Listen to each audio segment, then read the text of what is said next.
Translated by Bhikkhu Bodhi. Suttacentral.net and suttas.com. DN 27 Agana Sutta. On knowledge of beginnings. Thus have I heard. The castes. Once Buddha was staying in Savatthi at the mansion of Megara's mothers in the East Park. When he gave this discourse to Vasetha and Bharadvaja. Vasetha and Bharadvaja were living among the monks, hoping to become monks themselves. Buddha said to Vasetha, "Two of you are Brahmins born and bred, and yet you have gone forth from the household life into homelessness from Brahmin families. Don't the Brahmins revile and abuse you?" Vasetha replied, "Indeed, Lord, the Brahmins do revile and abuse us." Buddha, "Well, Vasetha, what kind of reproaches do they fling at you?" Vasetha, "The Brahmin said that they are the highest caste, other castes are base, the Brahmin caste is fair, other castes are dark, Brahmins are purified whereas non-Brahmins are not, the Brahmins are the true children of Brahma born from his mouth unlike other lower castes. They reprimanded us for deserting the highest class and gone over to the lowest class of shaveling petty ascetics, servants, dark fellows born of Brahma's foot. They said it's not right for us to mix with such people." Then Buddha used the sutta to explain the evolution of human society, development of kingship and the origin of occupations not caste. To Brahmins' remarks to Vasetha, Buddha told them that the Brahmins have indeed forgotten about their past if they said such things.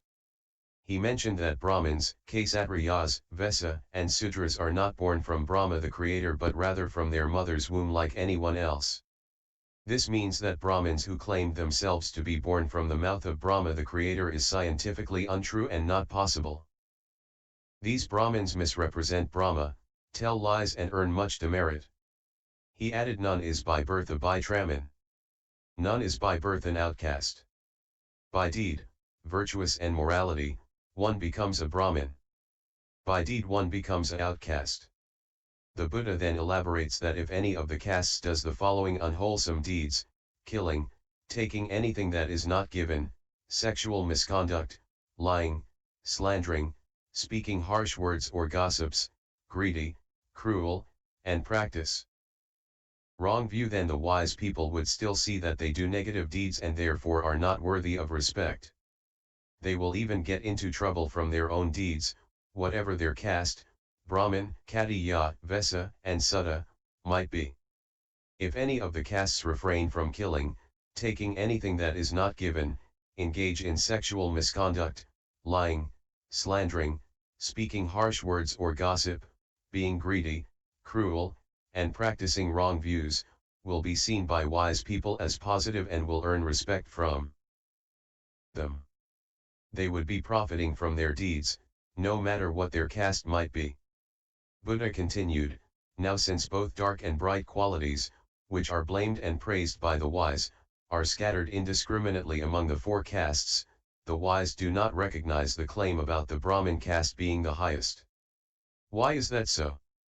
It is because, Vasetha, anyone from the four castes who becomes a monk, an Arahant who has destroyed the corruptions, done what had to be done, laid down the burden, reached the highest goal, destroyed the fetter of becoming rebirth, and become emancipated through super-knowledge. Then he is proclaimed supreme by virtue of Dhamma. Dhamma's the best thing for people in this life and the next as well." Buddha then gave an illustration to show that Dhamma is indeed the best thing of all things in life. He gave the example of King Pasenadi of the Kosala kingdom, who has now conquered the Sakyans. The Sakyans praise, and serve him with respect. But towards the Buddha who was a Sakyan, King Pasenadi reveres, praises, and serves the Buddha with utmost respect. King Pasenadi thinks like this: the ascetic Gautama had perfect birth, while I am not perfect. The ascetic Gautama is mighty, while I am weak. The ascetic Gautama is pleasant to look at unlike me. The ascetic Gautama is influential and charming, while I only possess small influence. It is because of honoring the Dhamma, esteeming the Dhamma, paying reverent homage to the Dhamma that King Pasenadi does humble service to the Tathagata and pays him fitting service. Buddha, Vasetha, all of you, though of different birth, name, clan, and family, who have gone forth from the household life into homelessness, if you are asked who you are, you should reply, we are ascetics, followers of the Sakyan. He whose faith in the Tathagata is settled, rooted, established, solid, unshakable by any ascetic or Brahmin, any Deva, or Mara or Brahma or anyone in the world, can truly say, I am a true son of blessed Lord, born of his mouth, born of Dhamma, created by Dhamma, and heir of Dhamma. Why is that? Because, Vessa, this designates the Tathagata, the body of Dhamma, that is, the body of Brahma, or become Dhamma, that is become Brahma. The beginnings. The Agana Sutta unravels the origins of the social division of labor. The word Agana literally means with knowledge of beginnings. Buddhism, not relying on an almighty creator, traces the evolution of human society along with state and kingship without any reference to the intervention of a creator god. This opposes the Brahmin's theory on a creator god, Brahma. Buddha also uses dependent origination to explain the interconnectedness, cause and effect, which leads to rebirth in samsara. Buddha explained that there comes a time, Vessa, when, after a long period, this world contracts. At a time of contraction, beings are mostly born in the Abhasara Brahma world. The beings were made of mind, fed on bliss and joy, self-luminous, travel across the air and were glorious, and they stay like that for a very long time. But sooner or later, after a very long period, this world begins to expand again. At a time of expansion, the beings from the Abhasara Brahma world passed away and are mostly reborn in this world.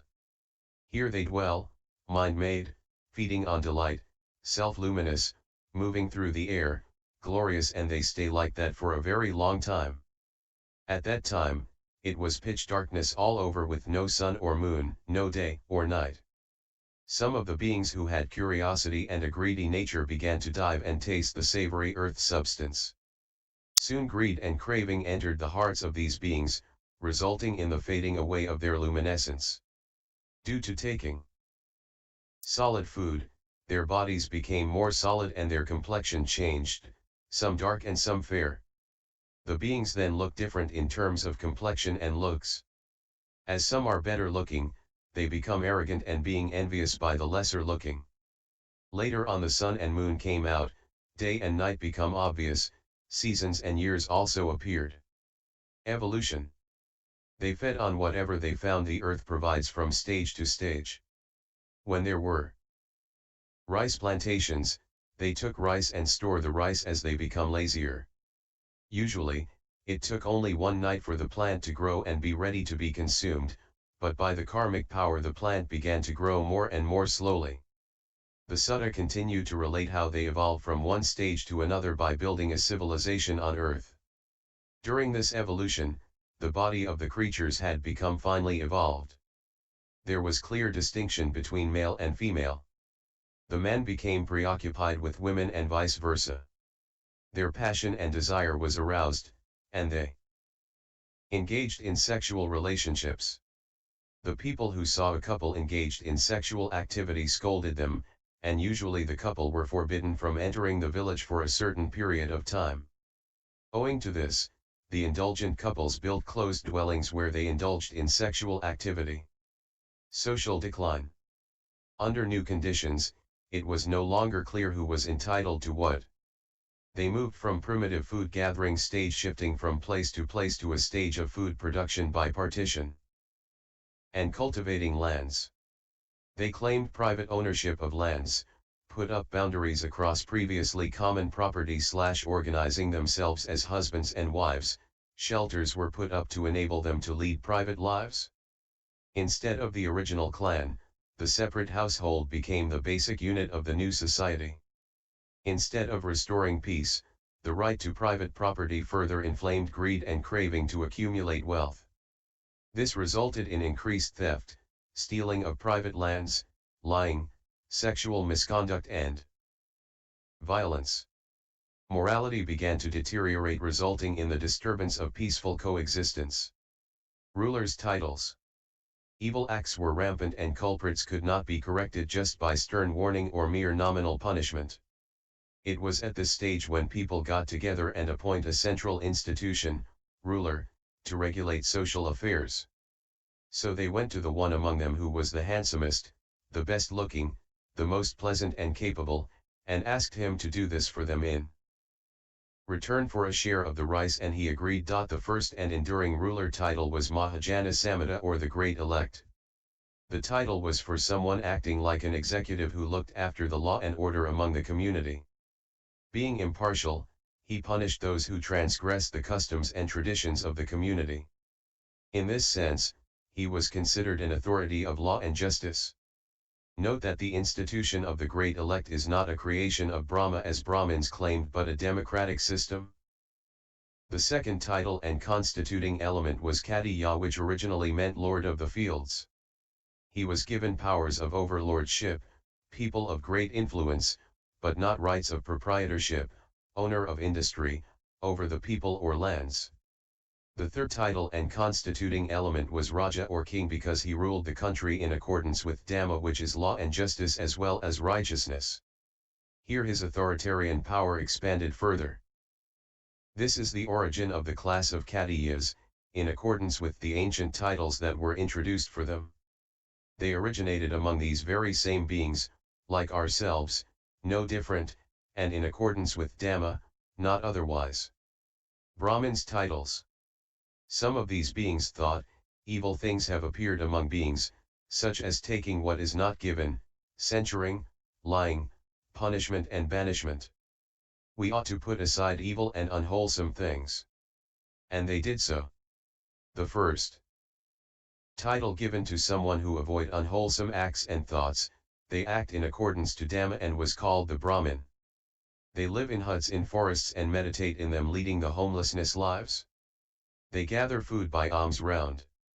Some of these ascetics will go to the village, city, or town to get food from alms round in the day and then return to their dwellings later to meditate. The villagers noticed how they meditate and called them Yahaka, they meditate, which is the second regular title given to them. Some of these ascetics cannot concentrate on meditation, they settled down in towns and villages to write Dhamma books instead. The people call them Ajhaya, those who do not meditate, and that is the third regular title introduced. This is the origin of the class of Brahmins in accordance with the ancient titles that were introduced for them.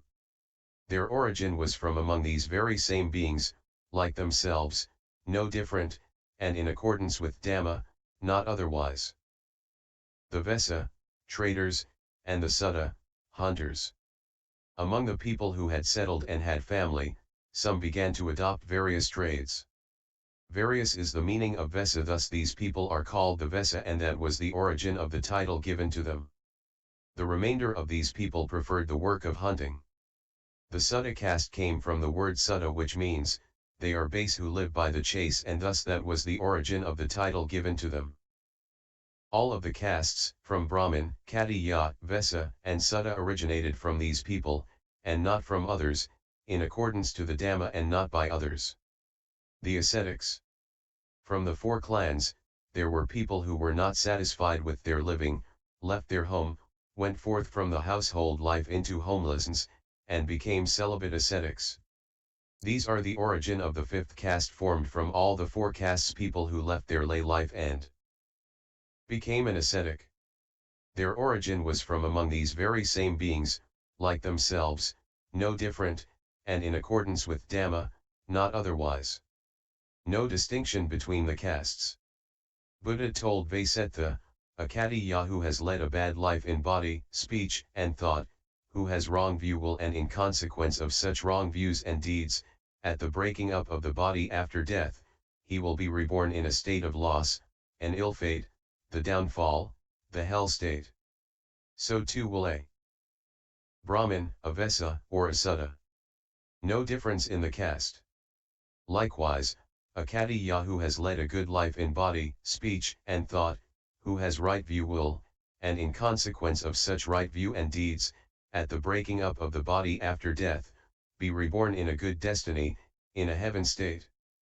So too will a Brahmin, a Vessa, or a Sudda. No difference in the caste. Buddha continued, a Khattiya who has performed deeds of both kinds in body, speech, and thought, and whose view is mixed, as a consequence of such mixed views and deeds, at the breaking up of the body after death, will experience both pleasure and pain. So too will a Brahmin, a Vessa, or a Sudda, no difference in the caste. Also a Khattiya who is restrained in body, speech, and thought, who has developed the 7 requisites of enlightenment, will attain to Parinibbana in this very life. So too will a Brahmin, a Vessa, or a Sudda, no difference in the caste.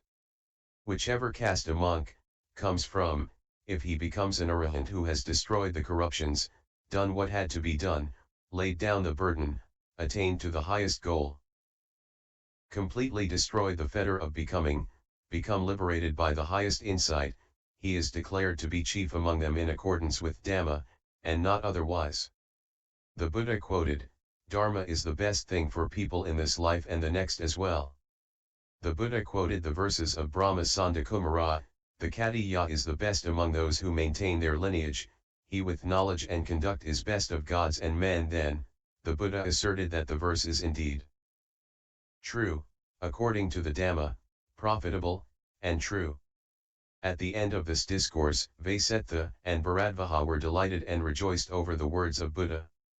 In summary, in this discourse Buddha defines the origin of the 4 castes according to their occupations/trades, Kshatriya, king and warriors, Brahmanas, priests, Vaishya, traders, and Sudra, hunters or lower pursuits, rather than defining by what the Brahmins mentioned, i.e. Brahmin is born from Brahma's mouth. Buddha also mentioned that all 4 castes are on equal footing, everyone has equal capacity to attain liberation/nibbana. Anyone from any caste who has led a good life in body, speech and thought, kamma, with the right view will be reborn in good state. Likewise anyone from any caste who has led an unwholesome life, with wrong view will be reborn in a bad state. There is no special treatment or exception to the higher castes, which means all are equal. Buddha also mentioned the evolution of society and beginning of kingship in the Sutta. References 1 www